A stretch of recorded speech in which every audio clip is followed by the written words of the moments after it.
Hello friends, welcome to day trader Telugu and good evening. Sensex 1041 points gain అయి 56,858 దగ్గర close అయితే, Nifty 288 points gain అయి 16,930 దగ్గర క్లోజ్ అయింది. వెరస్ బ్యాంక్ నిఫ్టీ 594 పాయింట్స్ గెయిన్ అయి 37,378 దగ్గర క్లోజ్ అయింది. ఫస్ట్ వస్తున్న క్వశ్చన్, ఎందుకని ఇవాల్టి మార్కెట్ ఇంతలా గ్యాప్ అప్ అయిందని. అండ్ నెక్స్ట్ వస్తున్న క్వశ్చన్, ఇక్కడి నుంచి అప్ సైడ్కి మార్కెట్ వెళ్తూ ఉంటే ఇంకెంతవరకు మార్కెట్ టాప్ సైడ్కి వెళ్తుందని ఇది మాట్లాడుకుందాం. ఫస్ట్, ఎందుకని మార్కెట్ పెరిగింది. మీరు గమనిస్తే న్యూస్ వీడియోస్లో, చాలా న్యూస్ వీడియోస్ నుంచి కూడా బిగ్ ఈవెంట్స్ అలర్ట్ అని మల్టిపుల్ టైమ్స్ మెన్షన్ చేస్తూ వచ్చాను. లాస్ట్ ఫ్యూ వీడియోస్ నుంచి కూడా మల్టిపుల్ టైమ్స్ ఈవెంట్స్ ఉంటున్నాయి. పర్టికులర్గా 28th and 29th July market ఓలటైల్గా ఉండబోతుంది బికాస్ ఆఫ్ యూఎస్ ఫెడ్. అది నిన్న 27th నైట్ అప్డేట్ అవుతుంది అండ్ అది 28th మార్కెట్లో రిఫ్లెక్ట్ అవుతుంది. సో ఇవాల్టి వోల్టాలిటీకి రీజన్ అయితే యూఎస్ ఫెడ్ ఒక అవుట్కమ్. బట్ ఇవాళ అప్డేట్ అవ్వబోతున్న యూఎస్ జీడిపి డేటాతో రేపటి సెషన్ కూడా వోలటైల్గా ఉండడానికి ఛాన్స్ ఉంటుంది. కాబట్టి 28th and 29th option cell చేసిన వారు ఇంక ఇతర ఏ ట్రేడింగ్ చేసిన వాళ్ళైనా కొంత కాషియస్గా ఉండాలని ప్రీవియస్ లాస్ట్ 1.5 వీక్ నుంచి కూడా మల్టిపుల్ టైమ్స్ వీడియోలో మెన్షన్ చేస్తూ వస్తున్నాను. సరే, అంతలా పాజిటివ్గా మార్కెట్ తీసుకోవడానికి రీజన్ ఏంటి, బ్యాక్గ్రౌండ్లో ఏం జరిగింది, ఫెడ్ వాళ్ళు ఏం చెప్పారని మార్కెట్ ఇంతలా పెరిగింది అంటే, first thing 75 basis points తీసుకుంటుండడం.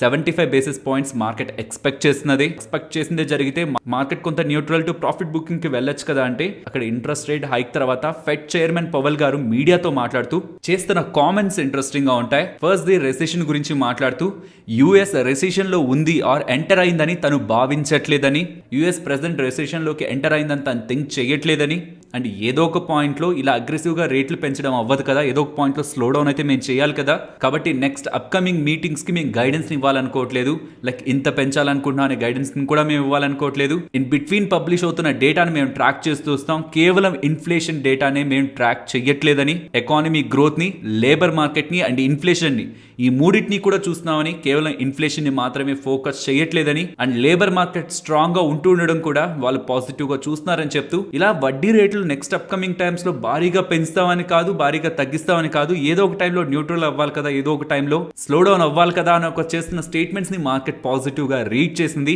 Because ప్రీవియస్గా వాళ్ళు ఈ టోన్తో మాట్లాడలేదు. స్ట్రైట్ అవే మేము ఇన్ఫ్లేషన్ని కంట్రోల్ చేయాలనుకుంటున్నాం, ఎలా అయినా ఇన్ఫ్లేషన్ని కంట్రోల్ చేస్తాం, దానికోసం భారీగా వడ్డీ రేట్లను పెంచడానికి కూడా మేము ఆలోచించాం. సో మా ఫోకస్ అంతా ఇన్ఫ్లేషన్ని కంట్రోల్ చేయడమే అని చేసిన స్టేట్మెంట్స్ ఒకప్పుడు. ఇప్పుడు లేదు, మేము గ్రోత్ని, లేబర్ మార్కెట్ లైక్ జాబ్స్ డేటాని, ఇన్ఫ్లేషన్ని, ఈ మూడింటిని కన్సిడరేషన్లోకి తీసుకుంటాం, కానీ కేవలం ఇన్ఫ్లేషన్ని మేము ఫోకస్ చేయట్లేదని చేసిన ఈ స్టేట్మెంట్స్కి చాలా డిఫరెన్స్ ఉంది. కాబట్టి మార్కెట్ ఈ స్టేట్మెంట్స్ని పాజిటివ్గా రీడ్ చేస్తూ ఇలా చేసిన స్టేట్మెంట్స్ అప్పుడే యూఎస్ మార్కెట్స్లో కూడా మనకి ర్యాలీ కనిపించింది. దాని కారణంగానే ఇవాల్టి మార్కెట్స్లో ఇంతలా మనకి స్ట్రాంగ్ మూవ్ కనిపిస్తుంది.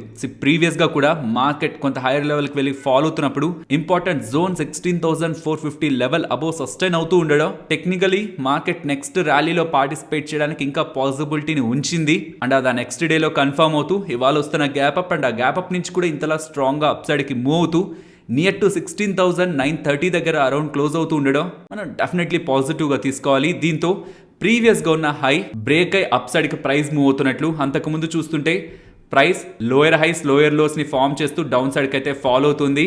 లాస్ట్ ఉంటున్న హై కంటే ఈసారి హై అబోవ్ వస్తూ ఉండడం ఆన్ ప్యూర్లీ టెక్నికల్ బేసిస్ ఇది మనం పాజిటివ్ గానే రీడ్ చేయాలి. సో అప్ సైడ్ వెళ్తుంటే నెక్స్ట్ డే ఇంపార్టెంట్ లెవెల్ ని గమనించవచ్చు. సో అబోవ్ 16,800 17,400 మార్క్ అయితే మనం నిఫ్టీలో ఎక్స్పెక్ట్ చేయొచ్చు. ఎస్, కొంత అగ్రెసివ్ గానే కనిపిస్తుంది. Down side 130 and up side near to 500 points. Maybe మనం రాంగ్ అయి నెక్స్ట్ అప్కమింగ్ డేస్ లో వస్తున్న డేటా ఆర్ ఈవెంట్స్ తో అగైన్ కరెక్ట్ అవుతూ ఒకవేళ 16,800 బిలో ఫాలో అవుతుంటే ఇప్పుడు మనం అనుకుంటున్న వ్యూ ఫెయిల్ అవుతుంది. ఆర్ ప్రెసెంట్ వస్తున్న వ్యూలో ఫర్దర్ గా స్ట్రెంత్ ఉంటే 16,800 అబోనే సస్టైన్ అవుతూ నెక్స్ట్ లెవెల్ గా 17,400 మార్కెట్ టెస్ట్ చేయడానికి పాసిబిలిటీ ఉంటుంది. కాబట్టి ప్రెసెంట్ క్లోజ్ అవుతున్న ఈ మార్కెట్ ని మనం పాజిటివ్ గానే రీడ్ చేయాలి. బట్ ఇవాళ ఎండింగ్ లో వస్తున్న యూఎస్ జీడిపి డేటాను కూడా మనం ఇంపార్టెంట్ గా ట్రాక్ చేయాలి. Because last US GDP data contract అయింది అండ్ ఈసారి వస్తున్న జీడిపి డేటా కూడా ఒకవేళ కాంట్రాక్ట్ అవుతుంటే టెక్నికలీ యూఎస్ రెసిషన్లో ఉంటున్నట్టు. బికాస్ 2 కన్సిక్యూటివ్ క్వార్టర్స్ జీడిపి కానీ ఒకవేళ కాంట్రాక్ట్ అవుతుంటే మార్కెట్ దాన్ని రెసిషన్గా రీడ్ చేస్తుంది. కానీ రీసెంట్గా చూస్తున్నాను యూఎస్ అఫీషియల్స్ ఇస్తున్న ఇంటర్వ్యూస్లో టెక్స్ట్ బుక్ డేటాని బట్టి యూఎస్ లైక్ 2 క్వార్టర్ డేటా నెగిటివ్గా కాంట్రాక్ట్ అవుతుంటే, జీడిపి కాంట్రాక్ట్ అవుతుంటే అది రెసిషన్లో చూడకూడదు. ఇంకా వేరియస్ ఫ్యాక్టర్స్ ఉన్నాయి, వాటన్నిటిని గమనించాలి. ప్రెసెంట్ యూఎస్ ఎకానమీ రెసిషన్లో లేదనే ఒక స్ట్రాంగ్ స్టేట్మెంట్స్ యూఎస్ అఫీషియల్స్ దగ్గర నుంచి అండ్ ఫెడ్ చైర్మన్ దగ్గర నుంచి కూడా వస్తూ ఉండడం, ఎకానమీని 2 కన్సిక్యూటివ్ క్వార్టర్స్ జీడిపి డేటాతోనే డిఫైన్ చేయకూడదనేలా స్టేట్మెంట్స్ యూఎస్ అథారిటీస్ దగ్గర నుంచి మనకు కనిపిస్తూ ఉన్నాయి. ఓవరాల్ ఇవాళ మార్కెట్స్ పెరగడానికి రీజన్ అయితే ఫెడ్ ఒక statements and Nifty and bank Nifty రెండింటిని మీరు గమనించిన రెండు కూడా ఓపెనింగ్ దగ్గర నుంచి ర్యాలీ, ఇంపార్టెంట్ లెవెల్స్ దగ్గర consolidation and again breakout and closing కూడా నియర్ టు ఇంపార్టెంట్ లెవెల్స్ అబోనే క్లోజ్ అవుతుండడం. మీన్స్ ఓపెనింగ్ దగ్గర నుంచి హైకి వెళ్ళిన తర్వాత హైక్ నియర్గా క్లోజింగ్ ఉంటుండడం ఇవాళ మార్కెట్లో బుల్స్ ఒక స్ట్రెంగ్త్ని డిఫైన్ చేస్తుంది. ఇవాళ గమనించాలి ఎఫ్ఐస్ ఎటు సైడ్ ఉండబోతున్నారని. ఇవాళ పెరగడానికి రీజన్ ఫెడ్ తీసుకున్న 75 బేసిస్ పాయింట్ హైక్ ఆర్ ఎక్స్పెక్టేషన్స్లో ఉంటున్న హైక్ కాదు, వాళ్ళు నెక్స్ట్ చేసిన comments and as per price action present క్లోజింగ్ని బట్టి మార్కెట్ని అప్కమింగ్ టైమ్స్లో పాజిటివ్గానే రీడ్ చేయాలి. టిల్ 16,800 బ్రేక్ అయి డౌన్ సైడ్ డైలీ క్లోజింగ్ కనిపించేంత వరకు. ఫ్రెండ్స్, మేము పెడుతున్న ఈ ఎఫర్ట్స్ మీకు వాల్యుబుల్గా ఉన్నాయనుకుంటే మన వీడియోని తప్పకుండా లైక్ చేసి పెడుతున్న ఈ ఎఫర్ట్స్ని ఎంకరేజ్ చేయడానికి ప్రయత్నించండి. ఫస్ట్ టాటా స్టీల్ గురించి మాట్లాడుకోవాలి. నిన్న 1000 దగ్గరగా ట్రేడ్ అవుతున్న స్టాక్ ఇవాళ 100 దగ్గరికి, మీన్స్ నియర్లీ 90% దగ్గరగా స్టాక్ ఎందుకు ఫాలో అవుతుంది, పోర్ట్ఫోలియోలో నెగిటివ్ చూపిస్తుందని అడుగుతున్నారు. ఇవాళ టాటా స్టీల్ స్టాక్ రిలేటెడ్గా ఎక్స్ప్లిట్ డేట్ ప్రీవియస్గా వాళ్ళు స్టాక్ స్ప్లిట్ని అనౌన్స్ చేశారు. 1:10 మీన్స్ నెంబర్ ఆఫ్ స్టాక్స్ మీరు హోల్డ్ చేసినవి 10తో మల్టిప్లై అవుతాయి అండ్ ఎక్స్ డేట్ రోజు స్టాక్ స్ప్లిట్ 10తో డివైడ్ అవుతుంది కాబట్టి వాళ్ళ మీకు ఫాల్ కనిపించింది. అండ్ అప్కమింగ్ టైమ్స్లో మీరు హోల్డ్ చేసిన నెంబర్ ఆఫ్ షేర్స్ కూడా 10తో మల్టిప్లై అవుతాయి కాబట్టి ఈ కార్పొరేట్ యాక్షన్ కారణంగా ఎటువంటి ఇంపాక్ట్ కూడా మనకి కనిపించదు. కాబట్టి వాళ్ళ టాటా స్టీల్ స్టాక్ 90% ఫాలో అవ్వలేదు. ఇన్ఫాక్ట్ 4 to 5% దగ్గరగా ఇంట్రాడే సెషన్లో పెరుగుతున్నట్టు. నెక్స్ట్ బజాజ్ ఫిన్సర్వ్ గురించి మాట్లాడుకోవాలి. ప్రీవియస్గానే వాళ్ళు మెన్షన్ చేశారు కదా స్టాక్ స్ప్లిట్ ఉంటుంది, బోనస్ ఉంటుందని. అలా వీళ్ళ రిజల్ట్స్తో పాటు స్టాక్ స్ప్లిట్ అండ్ బోనస్ని రెండింటినీ కూడా అనౌన్స్ చేస్తున్నారు. ఫస్ట్ రిజల్ట్స్ ఎక్స్పెక్టెడ్ కంటే బెటర్గా ఉంటున్నాయి. నిన్న మనం బజాజ్ ఫైనాన్స్ గురించి మాట్లాడుకున్నాం వీడియో ఎండ్లో. బజాజ్ ఫైనాన్స్ నెంబర్స్ కూడా ఎక్స్పెక్టెడ్ కంటే బెటర్గా వచ్చాయి నిన్న. అండ్ నెక్స్ట్ వస్తున్న బజాజ్ ఫిన్సర్వ్ నెంబర్స్ కూడా వే బియాండ్ ఎస్టిమేట్స్ ఉంటుండేసరికి పాజిటివ్ నెంబర్స్ ఇస్తూ ఉండడం. అండ్ ఈవెన్ వీల్ stock split 1:5 means each share 5తో మల్టిప్లై అవుతుంది అండ్ స్టాక్ ప్రైస్ కూడా 5తో డివైడ్ అవుతుంది. అండ్ నెక్స్ట్ 1:1 బోనస్ కూడా అంటున్నారు కాబట్టి దాని తర్వాత నెంబర్ ఆఫ్ స్టాక్స్ మన దగ్గర ఎన్ని ఉంటాయి అవి డబుల్ అవుతాయి అండ్ స్టాక్ ప్రైస్ హాఫ్ అవుతుంది. ఇన్ ద సింపుల్ టర్మ్స్ మీ దగ్గర ఒకవేళ ఒక షేర్ ఉన్నట్లయితే ఈ స్టాక్ స్ప్లిట్ అండ్ బోనస్ ఈ రెండింటిని కంబైన్ చేసినప్పుడు అప్కమింగ్ టైమ్స్లో ఆ ఒక షేర్ 10 షేర్స్గా మారుతుంది. మీన్స్ షేర్స్ 10తో మల్టిప్లై అవుతుంటే స్టాక్ ప్రైస్ ఆ టైంలో 10తో డివైడ్ అవుతుంది. సో ఇలా 14,637 దగ్గర ఉన్నప్పుడు కొనాలనుకునే ఇంట్రెస్ట్ కంటే 1,460 ఆర్ 1,500 దగ్గర స్టాక్ ఉన్నప్పుడు కొనాలనుకునే ఇంట్రెస్ట్ రీటైలర్స్ దగ్గర నుంచి ఎక్కువ అవుతుంది. కాబట్టి ఈ రిజల్ట్స్ బాగా వస్తుండడం, stock split and bonus updates ఇస్తూ ఉండడం కూడా ఇవాళ స్టాక్ ని ఇంతలా మూవ్ చేసింది. నెక్స్ట్ హ్యావెల్స్ గురించి మాట్లాడుకోవాలి. హ్యావెల్స్ వల్ల రాజస్థాన్ మ్యానుఫ్యాక్చరింగ్ ఫెసిలిటీలో ఫైర్ ఇన్సిడెంట్ జరిగిందని, బట్ మెయిన్ ఇంపార్టెంట్ అలాంటి బిగ్ ఫైర్ ఇన్సిడెంట్ జరుగుతున్న ఎటువంటి క్యాజువాలిటీస్ లేవనేలా వాళ్ళు రిపోర్ట్ చేస్తుండడం అది ఇంపార్టెంట్ పాయింట్. వీళ్ళ బిజినెస్ రిలేటెడ్ గా అయితే ఇంపార్టెంట్ అప్డేట్ ఏం చేయట్లేదు. లైక్ అక్కడ జరుగుతున్న ఈవెంట్ కారణంగా ఎంత ఇంపాక్ట్ ఉంటుందని, ప్రెసెంట్ అయితే ఎటువంటి క్యాజువాలిటీస్ లేవని అండ్ ఆ ఫైర్ రిలేటెడ్ గా ఉంటున్న కాస్ట్ ని అసెస్ చేస్తున్నారని హ్యావెల్స్ వాళ్ళు ఎక్స్చేంజెస్ కి మెన్షన్ చేస్తున్నారు. నెక్స్ట్ షుగర్ స్టాక్స్ గురించి మాట్లాడుకోవాలి. గవర్నమెంట్ అడిషనల్ గా షుగర్ ఎక్స్పోర్ట్స్ ని ఈ షుగర్ కంపెనీస్ చేసుకోవచ్చనే వెసులుబాటుని ఇవ్వబోతుందనేలా సిఎన్బిసి ఆవాజ్ వాళ్ళు వాళ్ళ రిపోర్ట్స్ దగ్గర నుంచి వస్తున్న అప్డేట్స్ అంటూ పబ్లిష్ చేస్తూ ఉండడం అండ్ ఈ గైడ్ లైన్స్ 1 or 2 డేస్లో మార్కెట్లోకి వస్తాయని వస్తున్న అప్డేట్స్తో ఇవాళ షుగర్ స్టాక్స్లో మనకి పాజిటివ్ మూవ్ కనిపిస్తుంది.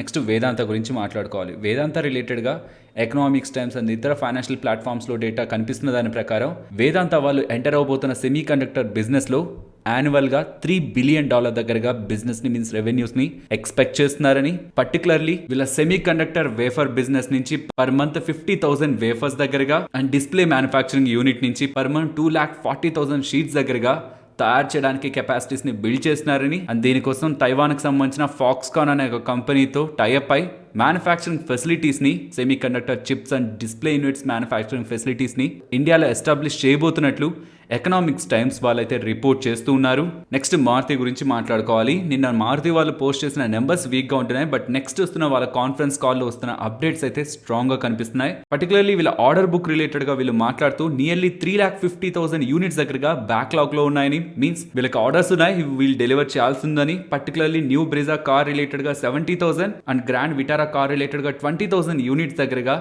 వీళ్ళకి ఆర్డర్స్ ఉన్నాయని అలా మెన్షన్ చేస్తూ అప్కమింగ్ టైమ్స్లో సెమీ కండక్టర్ షార్టేజ్ అనేది ఈజ్ అవుతుంది కాబట్టి అండ్ ప్రీవియస్గా ఉన్న మెటల్ కాస్ట్ రా మెటీరియల్ కాస్ట్ తగ్గుతుంది. సో దాంతో కంపెనీ రిలేటెడ్గా ఉన్న ఇన్పుట్ ప్రెషర్ కూడా తగ్గుతుంది కాబట్టి అని ఓవరాల్ మారుతి ఒక అప్కమింగ్ క్వార్టర్స్లో బెటర్ నెంబర్స్ ఉంటాయని మారుతి వాళ్ళు చేసిన ఈ స్టేట్మెంట్స్ని మనం పాజిటివ్గానే తీసుకోవచ్చు. నెక్స్ట్ ఈ రీసెంట్ టైమ్స్లో వస్తున్న నెంబర్స్ని గమనించండి. బ్యాంక్స్తో పోలిస్తే ఎన్బిఎఫ్సి నెంబర్స్ కొంత బెటర్గా కనిపిస్తున్నాయి. ఇప్పుడు ఎన్బిఎఫ్సి సెగ్మెంట్ రిలేటెడ్గా Poonawalla Fincorp, IIFL finance and Shriram City Union Finance వాళ్ళు పోస్ట్ చేసిన నెంబర్స్ ని గమనిస్తుంటే 3 ఎన్బిఎఫ్సి కంపెనీస్ కూడా ఎక్స్పెక్టేషన్స్ కంటే నెంబర్స్ ని బెటర్ గానే డెలివర్ చేశాయి.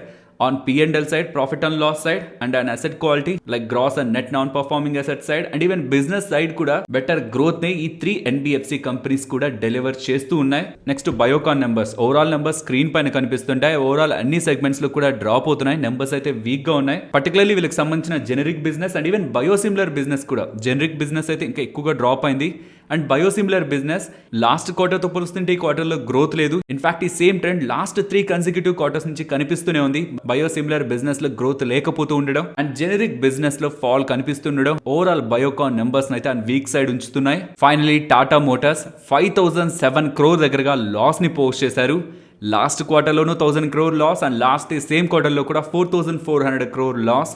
ఈవెన్ ఇంత లాస్ పోస్ట్ చేస్తున్నా స్టాక్ ఇవాళ నియర్ టు పాజిటివ్ దగ్గర క్లోజ్ అవుతూ ఉండడానికి మెయిన్ రీజన్ మార్కెట్ ఫ్యూచర్లో ఉంచుకుంటున్న ఎక్స్పెక్టేషన్స్. పర్టికులర్లీ వీళ్ళ ఎలక్ట్రిక్ వెహికల్ బిజినెస్ ఇండియాలో వెళ్తున్న గ్రోత్ అనేది మార్కెట్ పాజిటివ్గా చూస్తూ ఉంది.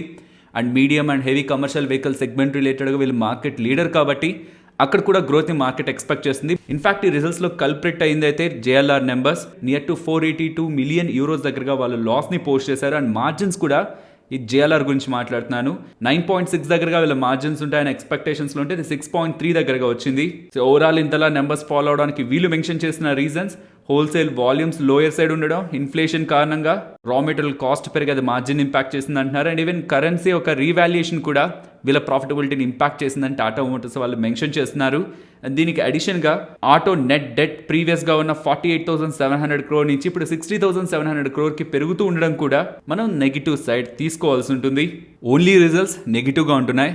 బట్ మార్కెట్ పాజిటివ్ ఎక్స్పెక్టేషన్స్ పెట్టుకుంటూ ఉండడం అండ్ ఈవెన్ టాటా మోటార్స్ వాళ్ళు రిజల్ట్స్ పోస్ట్ చేశాక ఇస్తున్న కాన్ఫరెన్స్ కాల్లో కూడా same Maruti and Tata Motors వాళ్ళు సిమిలర్ పాజిటివ్ కామెంట్స్ చేస్తున్నారు. కమోడిటీ ప్రైసెస్ తగ్గుతూ ఉండడం కారణంగా రా మెటీరియల్ కాస్ట్ తగ్గుతుంది, ఇన్పుట్ కాస్ట్ ప్రెషర్ తగ్గుతుంది, అది ఓవరాల్ మార్జిన్స్ అండ్ ప్రాఫిటబిలిటీని పెంచుతుందని మెన్షన్ చేస్తూ చిప్ షార్టేజ్ కూడా ఈజ్ అవుతుంది కాబట్టి అది ప్రొడక్షన్ని బెటర్ చేస్తుందని అండ్ అప్కమింగ్ టైమ్స్లో వాల్యూమ్స్ అండ్ ప్రాఫిటబిలిటీని బెటర్గా మెయింటైన్ చేస్తారని ఇస్తున్న పాజిటివ్ గైడెన్స్తో most of the broking firms అన్ని కూడా బై రేటింగ్ ఇస్తున్నాయి. పర్టికులర్లీ నోమ్రా వాళ్ళు Q1 మిస్ అవుతున్న అప్కమింగ్ టైమ్స్లో జేఎల్ఆర్ బెటర్ ప్రాఫిటబిలిటీ గ్రోత్లో మూవ్ అవుతుందని వాళ్ళు ఎక్స్పెక్ట్ చేస్తున్నారని 520 టార్గెట్ నెక్స్ట్ 12 monthsకి టాటా మోటార్స్కి అయితే ఇస్తున్నారు. దానిలో వాళ్ళు నెంబర్స్ పోస్ట్ చేశాక స్టాక్ ఫాల్ అయింది. దాని తర్వాత కూడా 20% దగ్గరగా డౌన్ అయింది. ఎందుకు డౌన్ అవుతుందన్న రీజన్స్ని మనం వాళ్ళ రిజల్ట్స్ పోస్ట్ చేసిన డే వచ్చిన న్యూస్ వీడియోలోనే మాట్లాడుకున్నాం. కానీ ఫర్దర్గా ఇంకే రీజన్స్ ఉన్నాయని ఎలా కామెంట్ సెక్షన్లో అడుగుతున్నారు. యాక్చువల్లీ కంపెనీ వాళ్ళ నెంబర్స్ని పోస్ట్ చేస్తూ ఆ నెంబర్స్లో వస్తున్న మార్జిన్ మిస్ ఒక రీజన్ అవుతుంటే తాన్లా చైర్మన్ ఉదయ్ కుమార్ గారు షేర్ హోల్డర్స్తో చెప్పాలనుకుంటున్న 3 ఇంపార్టెంట్ నెగిటివ్ పాయింట్స్ ఈ రిజల్ట్స్ని ఇంపాక్ట్ చేసింది. First the market disruption. ఇతర ప్లేయర్స్ కారణంగా వీళ్ళు ఏ సెగ్మెంట్లో అయితే బిజినెస్ చేస్తున్నారో ఆ సెగ్మెంట్లో కాంపిటీషన్ ఎక్కువ అవడం, దాని కారణంగా ప్రైజింగ్ ప్రెషర్ వీళ్ళ బిజినెస్లో కనిపించిందని మెన్షన్ చేస్తున్నారు. ప్రైజింగ్ ప్రెషర్ని ఎలా చూడాలంటే అంతకుముందు లెట్సే మీరు 10 రూపీస్ ప్రాఫిట్ తెచ్చుకుంటుంటే ఒక ప్రోడక్ట్ని సెల్ చేస్తూ ఇతరులు కాంపిటీషన్లోకి వచ్చి ప్రీవియస్గా ఉన్న మీ 10 రూపీ ప్రాఫిట్ని 6 rupee or 4 rupee and even ఇంకా బిలోకి పుష్ చేస్తూ ఉంటే ఈ కాంపిటేటివ్నెస్ కారణంగా ప్రీవియస్గా ఉన్న మీ ప్రాఫిటబిలిటీ నెక్స్ట్ అప్కమింగ్ టైమ్స్లో తగ్గుతూ ఉంటుంది. కాబట్టి ఇలా వీళ్ళ బిజినెస్ సెగ్మెంట్ రిలేటెడ్గా ఉంటున్న కాంపిటీషన్ కారణంగా వీళ్ళకి ప్రైజింగ్ ప్రెషర్ కనిపిస్తుందని, బట్ దాన్ని వాళ్ళు ఎదుర్కొంటూ సిస్టమేటిక్గా ప్రాఫిటబిలిటీలోకి వీళ్ళు మారుతూ ఉంటారని అప్కమింగ్ టైమ్స్లో అండ్ వీళ్ళ ఎగ్జిస్టింగ్ ఇన్ఫ్రాస్ట్రక్చర్ని చేంజ్ చేస్తూ ఉండడం కారణంగా కూడా ప్రెసెంట్ Q1లో ఎబిటా మీద ఇంపాక్ట్ పడిందని, మీన్స్ వీళ్ళ ఇన్ఫ్రాస్ట్రక్చర్ని మోడర్నైజ్ చేశారని, దాని కారణంగానే ఈ క్వార్టర్లో కొంత ఇంపాక్ట్ కనిపించింది మార్జిన్స్లో. బట్ ఆ ఇంపాక్ట్ అప్కమింగ్ క్వార్టర్స్లో ఉండదని అండ్ ఈవెన్ ఫారెక్స్ ఇంపాక్ట్ కూడా ఈ క్వార్టర్లీ నెంబర్స్లో కనిపించడం కారణంగానే నెంబర్స్ వీక్గా వచ్చాయనేలా తాన్లా చైర్మన్ ఉదయ్ కుమార్ గారు అప్డేట్ చేస్తున్నారు. నెక్స్ట్ నిఫ్టీ అలాగే bank Nifty support and resistance present ఉన్న లెవెల్స్ నుంచి డౌన్ సైడ్ 16,840 అండ్ ఆ బిలో 16,850 అండ్ ఇక్కడి నుంచి టాప్ సైడ్కి వెళ్తుంటే 17,052 17,080 ఈ 30 పాయింట్ రేంజ్ని రెసిస్టెన్స్గా గమనిస్తున్నాను. అండ్ బ్యాంక్ నిఫ్టీ ప్రెసెంట్ ఉన్న లెవెల్స్ నుంచి top side 37,550 and down side 37,120. Next option chain data ఇవాళ కాల్ రైటర్స్ని అయితే మార్కెట్ సర్ప్రైజ్ చేసింది. 16,800 అసలు బ్రేక్ కాదనే ఒక కాన్ఫిడెన్స్తో కాల్ రైటర్స్ స్ట్రాంగ్గా అక్కడ రైట్ చేస్తూ వచ్చారు. బట్ అది బ్రేక్ అవుతూ 16,800 అబోవ్ వచ్చి క్లోజ్ అవుతుండడం పర్టికులర్లీ జూలై మంత్లీ కాంట్రాక్ట్ రైటర్స్ని అయితే షాక్కి గురి చేసి ఉండాలి. అండ్ ఇక్కడి నుంచి టాప్ సైడ్ ప్రెసెంట్ 17,000 దగ్గర హై కాల్ రేటింగ్ కనిపిస్తుంది, కానీ సైకలాజికల్ లెవెల్ అక్కడ పుట్ సైడ్ కూడా సిగ్నిఫికెంట్గానే బిల్డ్ అవుతుంది. సో ప్రెసెంట్ 16,800 అబోవ్ 17,000 కాకుండా 17,200ని ఆప్షన్ సెల్లర్స్ ఇంపార్టెంట్ రెసిస్టెన్స్ లా గమనించాలి. కానీ డౌన్ సైడ్ గమనించండి, 16,800 దగ్గర నియర్ టు 60,000 ఓఐ డేటా అక్కడ బిల్డ్ అవుతుంది, which is massive. So 16,800 immediate support and 17,200 immediate resistance. So in between ఈ 400 పాయింట్ రేంజ్ లో మార్కెట్ ఉంటుందని ఎలా కాల్ అలాగే పుట్ రైటర్స్ భావిస్తున్నారు. ఫైనలీ ఇది ఫ్రెండ్స్ మన వీడియో నచ్చిందా? నచ్చితే మన వీడియోని లైక్ చేయండి ఫ్రెండ్స్. అండ్ ఈ వీడియో మన వాళ్ళకి యూజ్ అవుతుంది అనుకుంటే తప్పకుండా షేర్ చేయండి. అండ్ మన ఛానల్ని సబ్స్క్రైబ్ చేయనట్లయితే ఛానల్లో ఉన్న కంటెంట్ని గమనించండి. ఇఫ్ ఆ కంటెంట్ మీకు యూజ్ అవుతుంది అనుకుంటే ఛానల్ని సబ్స్క్రైబ్ చేసి పక్కన ఉన్న బెల్ ఐకాన్ క్లిక్ చేయండి. మరొక ఇంట్రెస్టింగ్ వీడియోతో మళ్ళీ మీ ముందుకు వస్తాను. అంతవరకు టేక్ కేర్. జై హింద్.